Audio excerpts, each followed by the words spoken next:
get better. There isn't any of us that can't get better. So turn on this whole idea of personal development and personal growth. That was what my teacher shared with me that changed my life. Starting a few steps from here at that convention.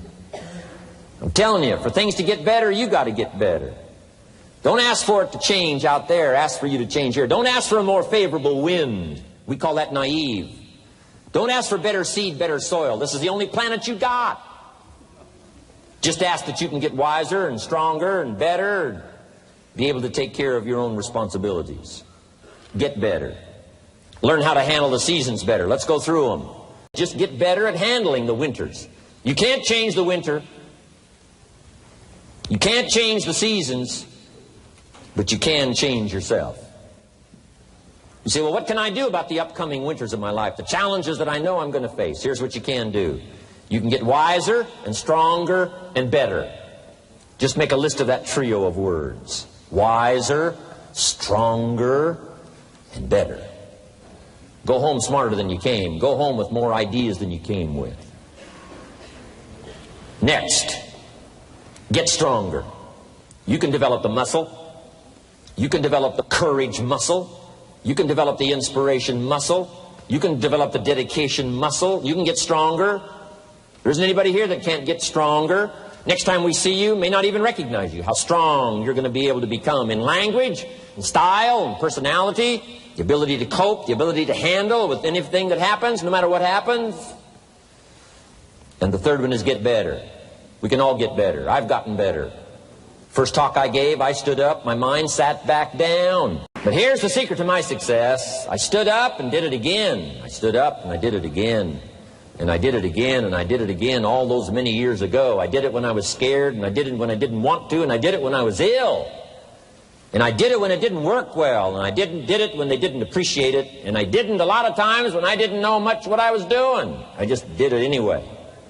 And now all these years later, I'm asked to walk on this stage with the greatest introduction I've ever had, greatest response and welcome I've ever had, the greatest opportunity I've ever had to touch this many lives with a mixture of words and heart and soul. I got better.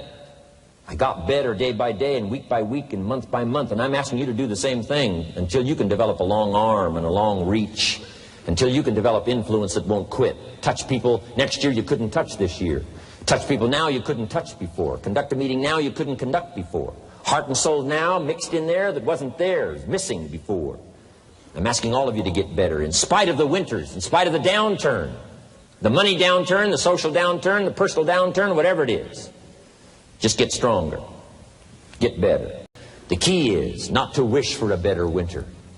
The key is to wish for more strength, more wisdom, more courage, get better, get wiser, get stronger. Here's number 2. Learn to take advantage of the spring. Spring means opportunity. And we've got a fresh spring going here. It's called a spring like no other. A spring, an opportunity like no other for you. But here's the clue. Spring is not a guarantee of a harvest in the fall and the autumn harvest time. Here's what you must learn to do. Underline the 2 words if you're taking notes. Take advantage. Take advantage of the spring.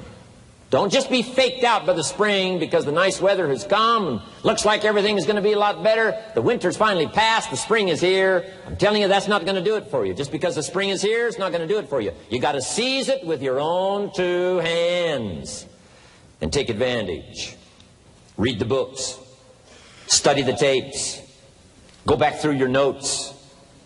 Get ready to cash in on the spring. And now there's a sense of urgency here. Here's why. Spring doesn't last that long. Sooner, let's take advantage of it. It's called take advantage of the spring. And there's also an urgency here. How many springs have you got in a lifetime? Not very many. Life is brief at the longest. The Beatles wrote, life is very short. And for John Lennon, it was extra short. For Michael Landon, it was extra short. But it is short. There's an urgency here. Don't waste your springs. Don't just let them pass, hoping the time will pass. Take advantage. Last year it was seize the moment. And I'm asking you now this season to seize the spring opportunity. You've got a new organization going, seize the spring. You've got a new distributor going, seize the spring. You've got a new life situation going, seize the spring. Take advantage of it. Don't let it pass without giving it the best of your two hands and your attention. Number 3, first, learn how to handle the winter. Second, take advantage of the spring. Number 3, in the summer, learn to nourish and protect. We've got some major challenges now come summertime. One is to nourish our values, take care of them, feed them. Don't let them go hungry. Don't let them go wanting in nourishment and care. And then here's something else we've got to do in the summer. Defend ourselves against the enemies. Summertime is a unique time. It's a time of opportunity. It's also a time of challenge. But whatever threatens you, I'm asking you to threaten it back. Take care of your responsibility, but don't take anything off of anybody. Somebody wants to destroy your chances for a good future by their negative talk, negative thinking, putting it all down. I'm telling you, walk away if you have to. Walk away.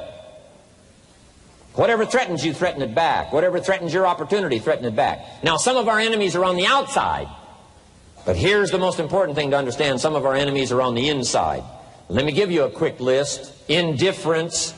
You got to do battle with your own indifference. Boy, it's easy to coast, especially if you've accomplished something, extraordinary. Now, somebody says, I got to relax. Here's the key. Not too long. The weeds will take all you plant if you rest too long. Don't rest too long. Indecision. You got to make those decisions. The ones that don't turn out to be good gives you experience to make better decisions. Don't let much time go by without making some decisions. The ones that you can make quickly, make them quickly. The ones that take time, take your time. But get those decisions made. Don't let indecision be an enemy, rob you of the future, empty your bank account, leave you with zero in the purse. Don't let that happen. The next one is doubt. Sure, there's doubts on the outside. People doubt that America's going to make it. People doubt that Europe's going to make it. People doubt that Russia's going to make it, that Poland's going to make it, that Czechoslovakia's going to make it. They doubt the whole world is going to make it. But I'm asking you not to pick up all those doubts. I'm asking you to have some faith, have some courage, believe, drive your doubts into a small corner. Don't let them loose like a mad dog, drive you into a small corner. Don't doubt the future. Don't doubt the possibilities. Don't doubt the extraordinary gifts that your distributors bring to your organization. Don't doubt that. And here's the most important one of all. Don't doubt yourself. If I've got miracle working power to change my life, so do you. If I've got the ability to change, so do you. If I've got the ability to read, so do you. If I can discover, so can you. If I can grow, you can grow. If I can develop, you can develop. If I can get an invitation like I got 6 years ago, help take something around the world, so can you. If I can stand on this platform, Idaho farm boy raised in obscurity, so can you. If the millionaire team can do it, president's team can do it, walk off with the diamonds, the trophies, so can you. I'm asking you, don't sell yourself short. We haven't sold you short. That's why Mark, Larry, and Dr. Katzen and I have decided to invest a big share of our life these 4 days in being with all of you. If we didn't think you were worth it, we wouldn't have showed up. We don't need to conduct another meeting. We don't need to walk on another stage. We don't need to get up early like we get up. Don't need it. Except for the challenge and the opportunity to invest in this many people's lives who wouldn't get up early. To have a chance to work miracles and invest in this many people's lives and help turn the world upside down for better nutrition called Herbalife. To a lot of people, ambition is kind of a mystery. The dictionary says it's an eager desire for distinction, power, or fame. But what does that really mean? Well, let's start with the word eager. All by itself, eager is kind of exciting. Kids are eager for their birthday parties. They expect to be the center of attention, get lots of presents, eat too much. I guess grown-ups are eager for birthdays too. Unless, of course, they're embarrassed that the number of candles on the cake outnumber their achievements. But we can be eager to see a ball game, eager to see our kids in a dance recital, eager to see an old friend, eager to shop for a new car. Eager sounds like a lot of fun. But do you ever hear people say they are eager to live a better life, eager to have a better family, eager to make a lot of money? Probably not. And that's a problem. Because how I see it, living a better life, having a better family, and making a lot of money takes an eager desire. We have the remarkable ability to get exactly what we must have. But there is a difference between wishes and desires. We've all heard people say, "Oh, I wish I could just drop 5 pounds. I want to be a little lighter." And we've probably said it ourselves, especially after a big holiday dinner of turkey and homemade pie and every other thing we can possibly stuff ourselves with in one 8-hour period of time. And even though we may wish we could breathe a little easier in our clothing, we have to have the desire to exercise a little more and eat a little less. The "I wish I could lose weight" has to become, "I have the eager desire to lose weight." I'm also sure you've heard people talk about wishing they had more money to pay the bills, or take a vacation, or just to take a little pressure off of life. But before their lifestyle can change, their wish needs to become a desire. If they really desired change, they wouldn't spend their evenings just watching TV and wishing they were doing something more. The backbone of an eager desire to change is discipline. True ambition is disciplined, eager desire. It's that little part within us that says, if I want to be ready for that meeting tomorrow, I need to finish preparing for it today. If I want to make sure I can pay for my kids' college education, I need to start saving today. If I want a better life tomorrow, I need to start working on it today. Ambition is a minute-by-minute, day-by-day mentality. To have the ambition to work towards a better family life, a newer car, a bigger house, a financially secure future, you have to live it every moment. If living a successful life was easy, I'm sure more people would be successful. If just being ambitious was enough, I'm sure all of the broke and perplexed people in the world wouldn't be broke and perplexed. While most people spend most of their lives struggling to earn a living, a much smaller number seem to have everything going their way. Instead of just earning a living, the smaller group is busily working at building and enjoying a fortune. Everything just seems to work out for them. And here sits the much larger group, wondering in awe on how life can be so unfair, complicated, and unjust. So what's the major difference between the little group with so much and the larger group with so little? Despite all the factors that affect our lives, like the kind of parents we have, the schools we attended, the part of the country we grew up in, none has as much potential power for doing good as the ability to dream. Dreams are a projection of the kind of life we want to lead. Dreams can drive you. Dreams can make you skip over obstacles.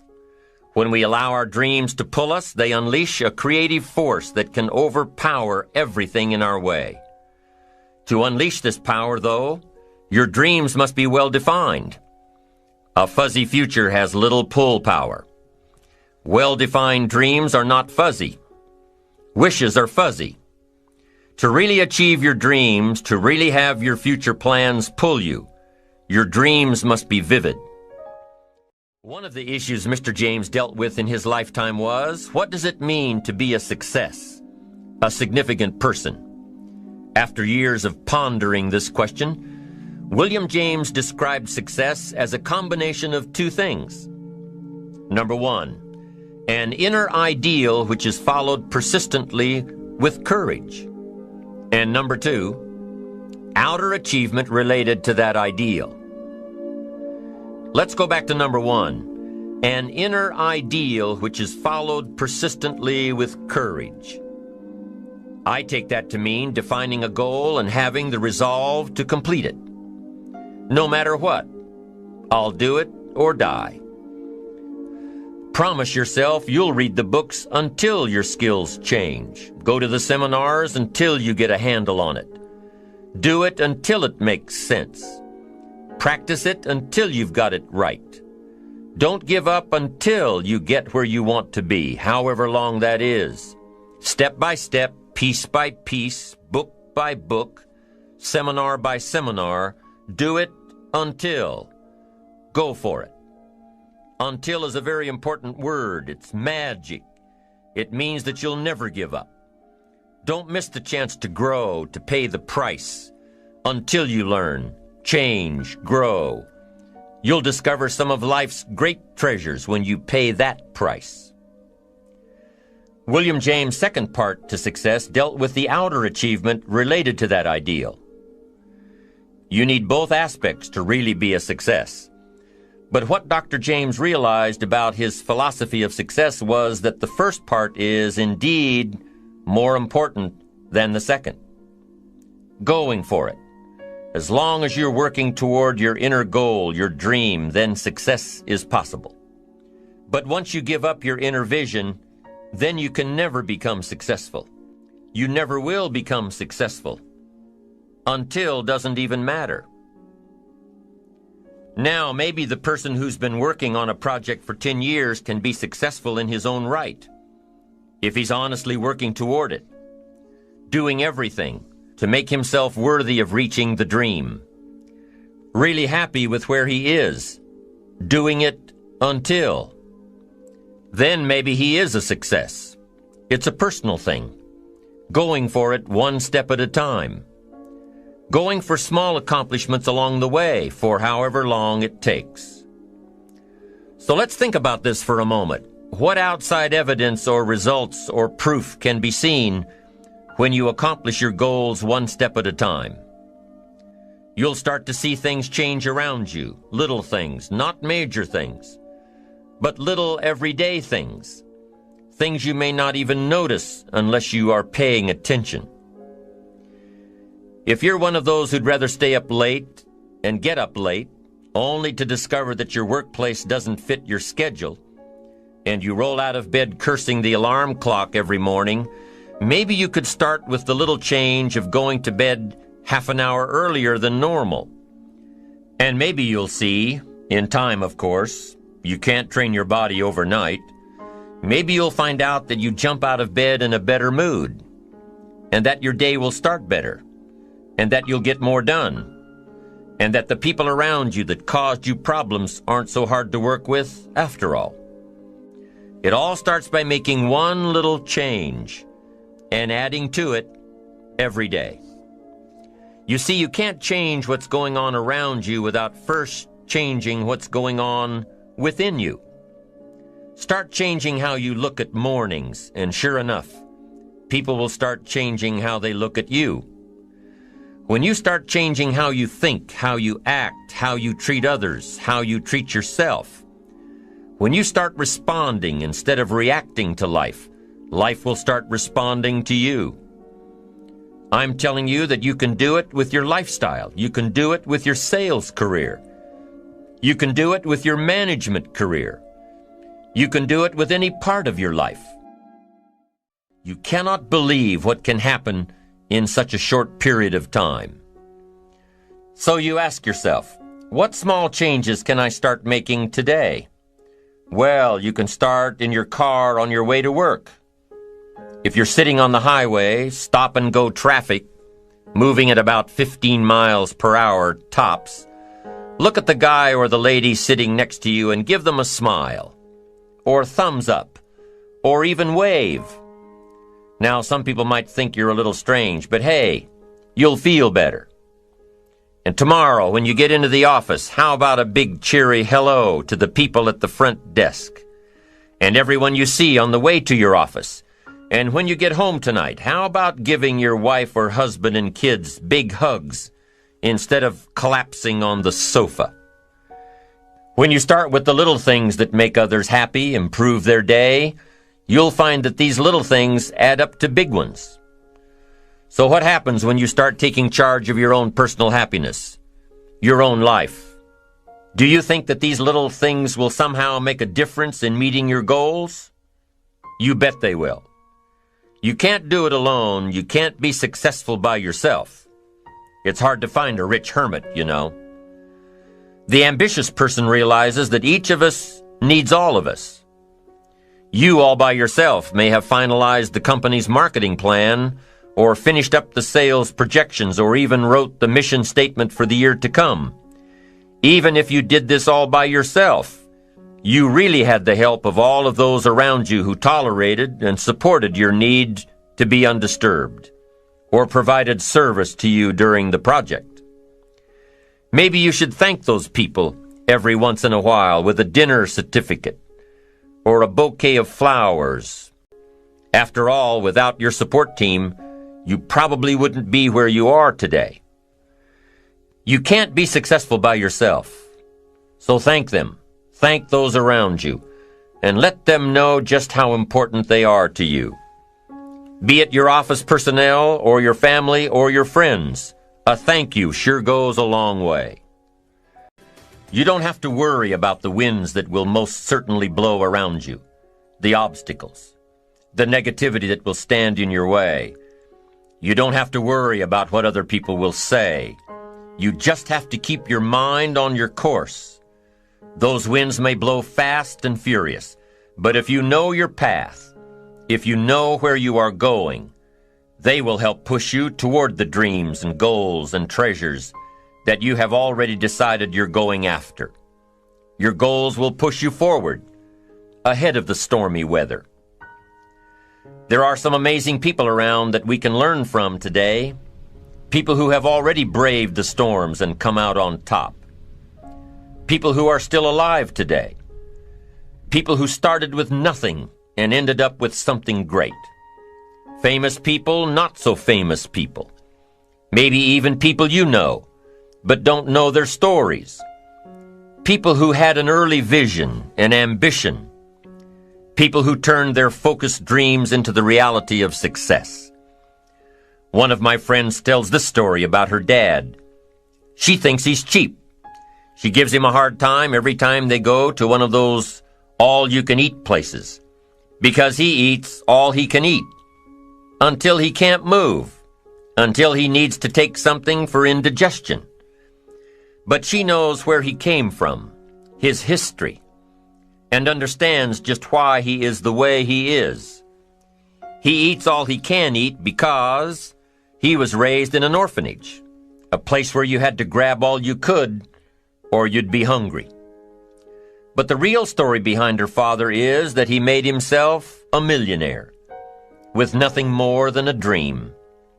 He watched his own father drown when he was 4, was taken away from his mother a few years later and put into an orphanage because he was so bad.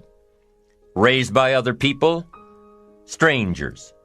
After growing up in foster homes, he decided to go out on his own. He barely finished high school, but he found a job as a vacuum cleaner salesman. He did well, really well. But the woman he loved didn't want to marry a vacuum cleaner salesman, and he really didn't want to be one. So he went to college, went on to medical school, prospered, really prospered, led a tremendously successful life as a radiologist, and is now retired, goes fishing, rides his Harley. Stories of success are all around us, everywhere. Take the time to talk to these people or read their stories. You might learn something. You might find out that they have already traveled the path you are now on. Many of these people have written books on their journeys. These books tell the stories and give the secrets that we can all learn from. Let's say you decided to take a trip, just a short one, maybe for a weekend. Let's say you want to go away to a place you've never been before. Wouldn't you want to find someone who had been there? Ask them a few questions? What's the best way to get there? The safest route? The quickest route? What do I need to bring to be totally prepared? What fun things should I look for on the way? What dangers do I need to avoid? By talking with someone who has already been there, it'll make your trip that much more enjoyable. It's the same thing with life. By listening to those who are farther along in the journey you are interested in taking, and learning from their successes and failures, you just might pick up something that will make your journey that much better. Listening to the stories of others can be motivating, captivating. They can provide that extra push you've been looking for. They can demonstrate what the power of ambition is truly all about. They've been there. Their knowledge is valuable. And when you use that knowledge and motivation to take action, you'll gain momentum. Eventually, you will find that the key to motivation, true motivation, is right there inside you. You won't have to look elsewhere to get pumped up, turned on, charged up. With the right knowledge behind you, you will learn how to motivate yourself. With the right knowledge, you will find yourself becoming inspired on your own. And in order to move forward, you must be motivated, inspired, ambitious. You must have dreams and goals that create ambition. Good ambition, positive ambition. Now, ambition does not mean being greedy. It does not mean being selfish. It does not mean getting ahead at the expense of others. Ambition is not greed. Ambition is not avarice, an all-consuming desire for wealth. Ambition is not hoping you can win at the expense of others. Do you suppose Judas was ambitious? He ended up with 30 pieces of silver, a fortune in those days. Was Judas successful because he had all that money? No, Judas sold out. Was Judas happy when it was all over with? No. The money didn't make him happy. What he did to get the money certainly didn't make him happy. What Judas became in the pursuit of his fortune caused him to end his own life. What drove him was not ambition. Ambition is not greed. Ambition is an eager desire to achieve, an eager desire to get ahead in life, to do more for your family, to prosper in health, wealth, and relationships. Now, desire does not always translate into ambition. Desire is what you want for yourself. A bigger house, a better car, a fatter bank account, a better life. I desire to have these things. Ambition is how you get there. Desire is sometimes healthy. Desire is sometimes unhealthy. Desire might say, I want the tallest building in town. The destructive side of desire might urge you to tear all of the other buildings down. I guess that's one way to do it. You might get away with tearing down the first one and maybe the second one. But in your desire to tear them all down, sooner or later, some guy is going to be standing out in front of his building saying, I'm on to you. Get out of here. And pretty soon you're no longer known as a builder. You're known as a destroyer. Now, the second way to have the tallest building in town is to see it, dream it, and plan it, and put your team on it, work on it. Go through all of the steps to get there. Do it right. Have the ambition to be the owner of the tallest building in town. And go through all of the right steps to get there. If you really want it, and have the skills to do it, and the patience to weather all of the storms, your ambition will lead you there. We get paid for bringing value to the marketplace. Now, it takes time to bring value to the marketplace. However, we do not get paid for time, so we cross that out. Mistakenly, the man says, I'm making about $20 for an hour. Not true. If that was true, you could just stay home, right, and have him send your money. So that's not true. We don't get paid for time. We get paid for value brought to the marketplace. Now, since that's true, here's one of the key questions of my talk to you today. Is it possible to become twice as valuable to the marketplace and make twice as much money in the same time? Is that possible? The answer is yes. Could you become 3 times as valuable as you might be right now to the marketplace and make 3 times as much money? in the same time? And the answer is yes. 5 times, 10 times? Of course. America is unique. It's a ladder to climb. It starts down here, let's say, at $5 an hour, and it keeps going up. Top income last year, $80 million. The guy who runs Coca-Cola. Now, that's a heck of a ladder. That's why everybody wants to come here, right? The boat people are not headed for Vietnam. People haven't plotted and schemed for 50 years saying if I could just get to Poland, everything would be okay. Not true. Everybody wants to come to America. And the reason is because we've got the best wind ever blowing in our favor. We've got the best economic opportunity anybody's had in 6,500 years. And all you have to do is understand it and take advantage of it. Now, there's some key questions to ask here. Why would the marketplace pay someone only $5 an hour? Very simple answer. They're not very valuable to the marketplace. Now, we must underline to the marketplace. This person might be a very valuable brother, yes. Member of the family, valuable, yes. Valuable member of the church, of course. Valuable citizen of the country, yes. Valuable in the sight of God, no doubt. We're all of equal value in the sight of God. But if you're not very valuable to the marketplace, you don't get much money. You say, well, it shouldn't be that way. Well, then you got to start your own country. You know, this one's been in process for 200 years, and this is the best we've been able to come up with so far. But here's the key. You don't have to stay here. Now, there was a big debate in Congress last year that this $5 was not enough, should be 6, should be 6, should be 6. But we don't need legislation. 6 is already on this ladder. The next step up. You know, if you work for McDonald's, they'll pay you $5 an hour to take out the trash. If you whistle while you take out the trash, they'll pay you $6 an hour. So we don't need that legislation. You just need to take lessons on how to whistle. Have a good attitude. Now, as you begin to climb this ladder, why would the marketplace pay some people $50 an hour?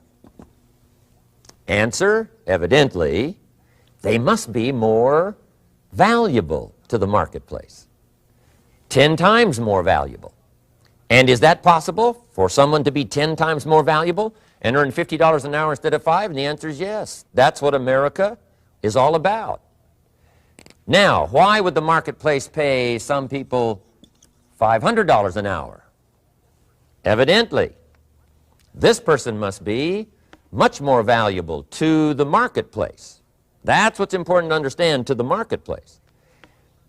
And would the marketplace pay one person $80 million for 1 year's work?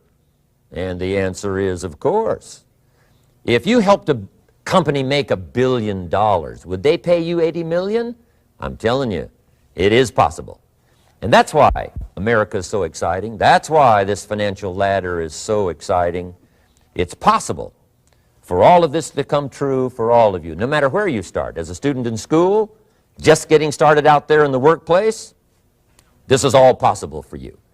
Now, Mr. Schoaf gave me the clue on how to climb this ladder as high as I wanted to climb. Now, we're talking primarily economics here. There's a lot of other ways to become valuable to your family, valuable to your friends, valuable to the community, valuable to the team, right? Valuable to the team effort, valuable to the concert.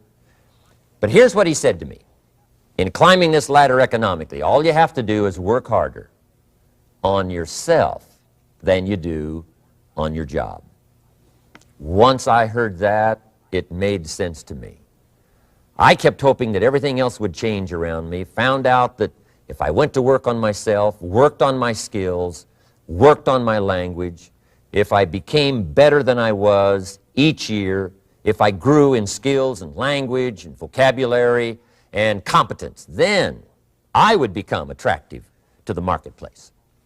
Not very long ago, a company called me and said, Mr. Rohn, we're expanding internationally. We'd like to have a bit of your expertise to help us. Would you give us a bit of your time? We'll add some millions to your fortune. And I said, okay. And I thought later, isn't that interesting? They would call me. Then my second thought was, of course they'd call me. Who else would they call? I can get the job done. Now, what a contrast for me, farm boy from Idaho, raised in obscurity, parents of modest means, broke when I was 25. How come I would get a telephone call and someone offer me a lot of money to help them in expanding around the world. Simple answer, evidently, something happened to me between age 25 and where I am today. And I can tell you where it all started. From my teacher, Mr. Schoaf, who said to me, we don't have to change what's going on out there. That's the wind that's blowing. All we have to do is change what's going on in here. And now there's several ways to do that on personal development. And let me give you those ways. Here's the first one. We must learn from personal experience. Pretty simple. Learn from what happens to you. Take a look back over the last few months. Did you make some mistakes? How could you correct those for the future? Take a look back over the last year. Have you done it right or done it wrong? Let's correct it for the next year. Learn from your personal experience. Mr. Schoaf asked me when I first met him, he said, Mr. Rohn, how are you doing? You've been out there now 6 years. And I said, I'm not doing very well. He said, I suggest you not do that anymore. What a simple, swift analysis to my situation. He said, if you keep doing it, the next 6 years will be like the last 6. You don't want that to happen. Let's make the changes. So learn from your personal experience. Now here's number 2, why I came to share this video experience with you today.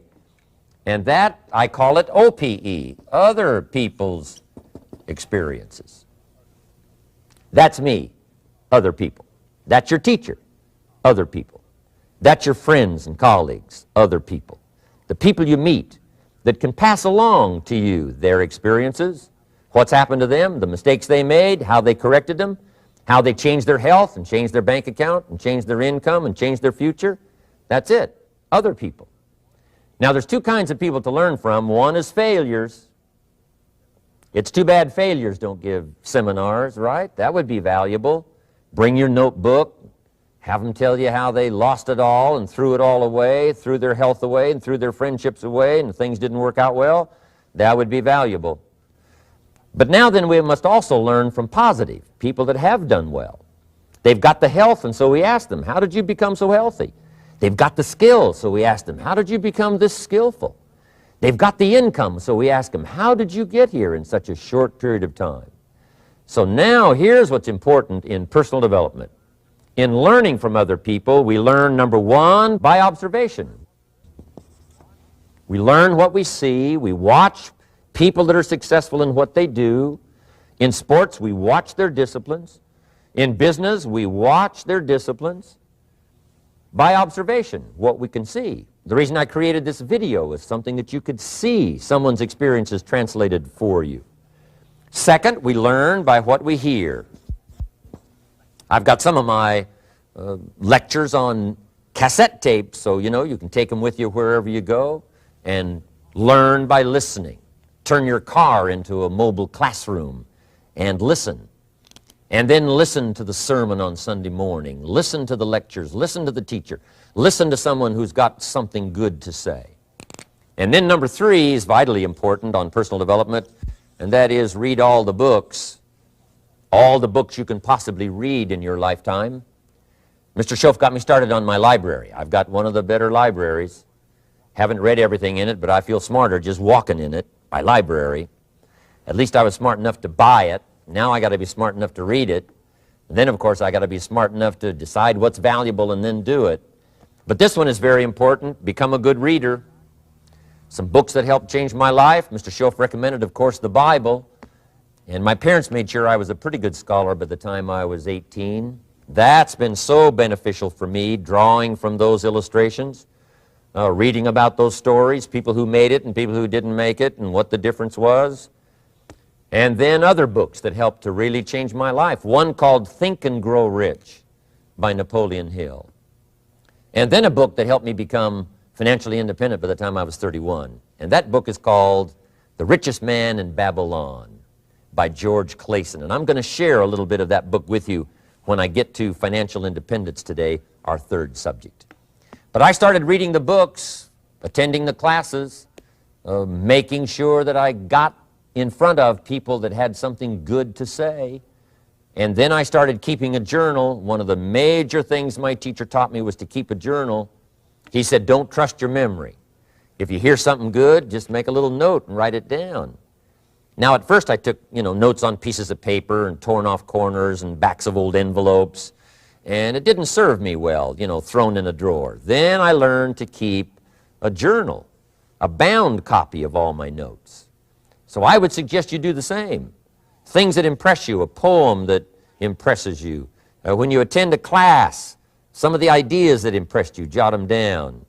You read something in a magazine, right? Some ideas. Take those out, put them in your journal. Keep a good journal the rest of your life. This will serve you well. My journals make up a significant portion of my own library.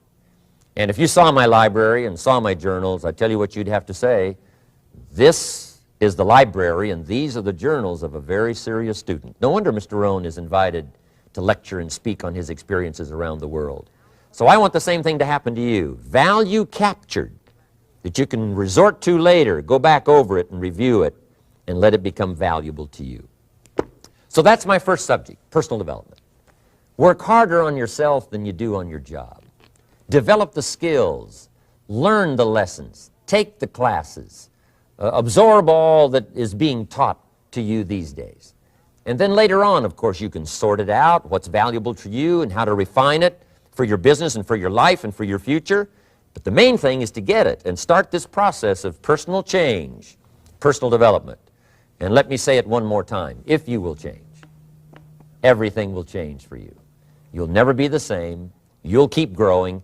As you look back on a few months, look back on a few years, you won't believe the progress you can make. Economically, your relationship with your family, your friends, and whether you're in sports or economics or whatever, I'm telling you, that whole process of committing yourself for personal change, personal value, can really make your life unique and worthwhile.